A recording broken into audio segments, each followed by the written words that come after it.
Welcome to the Daily Radio Bible for Kids. The day is July the 17th. My name is Hunter, and we are reading through the Bible. That's something we do every day. We take time in God's Word. We let His Word take its time on us. In fact, kids from all around the world gather here to listen to these amazing stories from the Bible, from Genesis all the way to the book of Revelation. And today, we're back in the Gospel of Mark. You know, out of a dark and stormy sea, the disciples thought they saw a ghost. Fear gripped them. What or who did they see? Let's read and find out from Mark chapter 6. Immediately after this, Jesus insisted that his disciples get back into the boat and head across the lake to Bethsaida, while he sent the people home. After telling everyone goodbye, he went up into the hills by himself to pray. Late that night, the disciples were in the boat in the middle of the lake, and Jesus was alone on land. He saw that they were in serious trouble, rowing hard and struggling against the wind and waves. About 3:00 in the morning, Jesus came toward them, walking on the water. He intended to go past them, but when they saw him walking on the water, they cried out in terror, thinking he was a ghost. They were all terrified when they saw him, but Jesus spoke to them at once. "Do not be afraid," he said. "Take courage, I am here."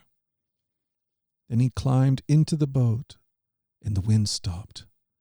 They were totally amazed, for they still hadn't understood the significance of the miracle of the loaves. Their hearts were too hard to take it in.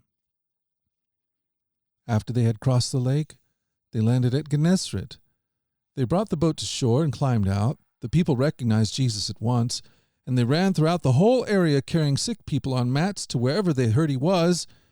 Wherever he went, in villages, cities, or in the countryside, they brought the sick out in the marketplaces. They begged him to let the sick touch at least the fringe of his robe, and all who touched him were healed. Wow. The disciples were terrified. The last thing they expected in the middle of the storm out on a lake was to see someone walking toward them. But Jesus quickly calmed their fears, reassuring them that it was he. What are your darkest fears?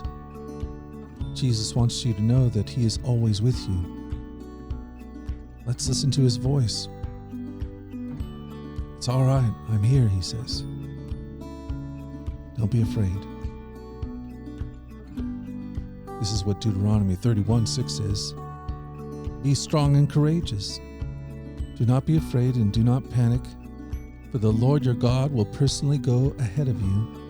He will neither fail you nor abandon you." Wonderful. But hey, we've done it. We've done it again. We've spent another day in the Bible. And I plan on being back here again tomorrow to do the same thing, Lord willing. Until that time, let's go forward in God's joy. Let's let his joy be our strength. And let us always remember this, that you are loved. No doubt about it. Alrighty, I'll talk to you again tomorrow. You take care. Bye-bye.